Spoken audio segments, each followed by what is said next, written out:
Time हो गया अभी हो। तो आप तो मस्त रहो भाई साहब, आप इतना टेंशन में क्यों?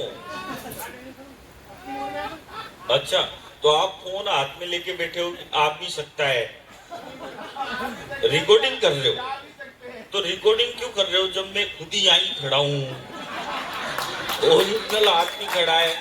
अब आप ये क्या है, ये रिकॉर्डिंग करोगे फिर फेसबुक पे डालोगे, फिर आपकी गर्लफ्रेंड मेरे को फ्रेंड रिक्वेस्ट भेजेगी, तो उसमें नुकसान किसका है? आपका ही है।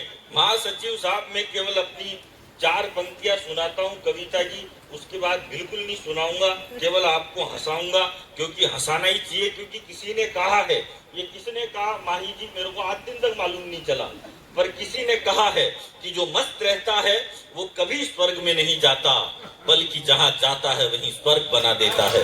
तो मैं और बढ़िया को स्वर्ग बनाने की कोशिश करता हूँ, और मेरा परिचय केवल इतना है कि वो पृथ्वी में, गगन में, वो है आग में, समीर में।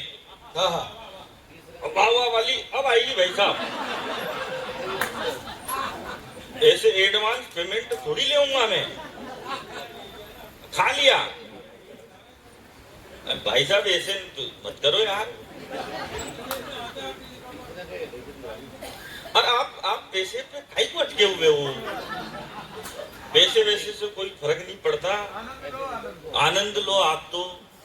पैसे क्या है, पैसे तो आपको पता है दुनिया में सिकंदर से ज्यादा किसने कमाए, और वो गया तो उसके भी दोनों हाथ खाली थे। आप कोई फर्क नहीं पड़ता आप कितने पैसे वाले हो, कि आप कितने पढ़े लिखे हो।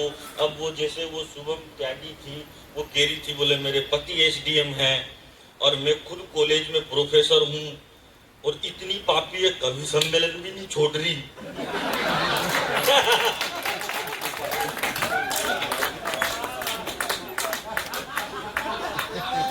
या तो वही कर लो या यही कर लो। मैं कुछ भी नहीं करता भाई साहब, मैं एक ही काम करता हूँ बनत जी, दूसरे को अपने पास टाइम ही नहीं मिलता। और हम कभी आओ सर, हाँ आप वहीं जाके आए हो जहां मैं भी 2 बार जाके आ चुका हूँ।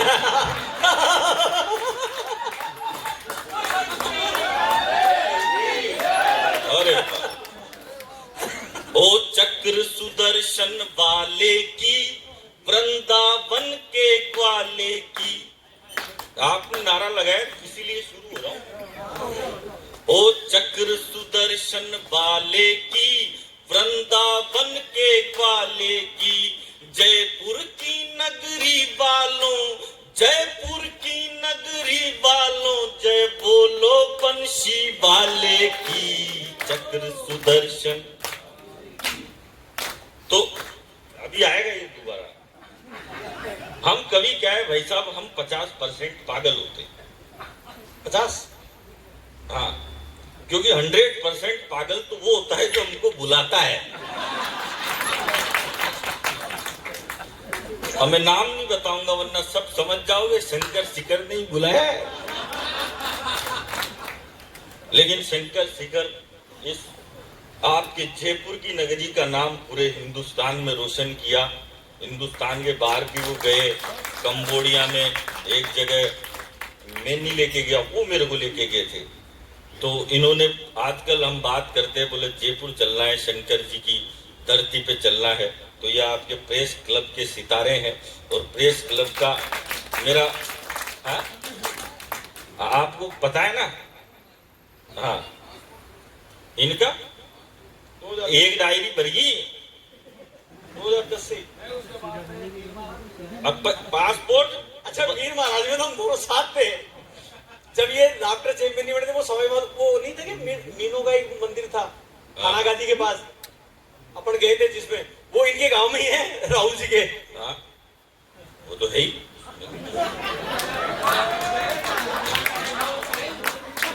तो सारे बहुत सारे मंदिर हमारे गांव के, मीणाओं का भी मिले, हमारे गुजरों का भी मिलेगा, हम सर्व समाज वाले हैं, सबका मिलेगा, और चौथ मैया का भी मिलेगा हमारे। तो वो तो खैर विश्व प्रसिद्ध मंदिर है चौथ माता का। तो हाँ, तो ऐसी कोई खास बात। अभी हम चांद पे जाने से 2 किलोमीटर से चूक गए, तो ये सारे छोरे छोरी बावड़े हो गए, फेसबुक, ट्विटर, व्हाट्सएप पे लिखने लग गए, बोले हम चांद पे जाने से 2 किलोमीटर से चूक गए, हम चांद पे जाने से 2 किलोमीटर से चूक गए। अब मैं आपको एक बात बताऊं सर, हम 4 भाई हैं। जो मेरा सबसे बड़ा भाई है वो एमकॉम पास है। पूरा देश बोला जब हम चांद पे जाने से 2 किलोमीटर से चूक गए, हमारा विक्रम चूक गया, लोग उदास हो गए, बोले हिंदुस्तान चांद पे जाने से 2 किलोमीटर से चूक गया। ये सब फास्ट फेसबुक, ट्विटर, व्हाट्सएप पे लिखने लग गए, बोले चांद पे जाने से 2 किलोमीटर से चूक गए। अब मैं आपको एक बात बताऊं सर, हम 4 भाई हैं। जो मेरा सबसे बड़ा भाई है वो एमकॉम पास है और वो बेरोजगार है। जो मेरा दूसरा भाई है वो एमबीए पास है और वो भी बेरोजगार है। जो तीसरा है वो एमए है, जो कोई भी कर लेता है, वो भी बेरोजगार है। और जो चौथा है वो मैं केवल 6ठी पास हूं और मैं हिंदुस्तान के हंसी के सबसे बड़े show the great Indian laughter challenge का विजेता हूं। इसमें कुछ भी सुंदर नहीं था, इसमें कोई ताली वाली बजाने की बात भी नहीं थी।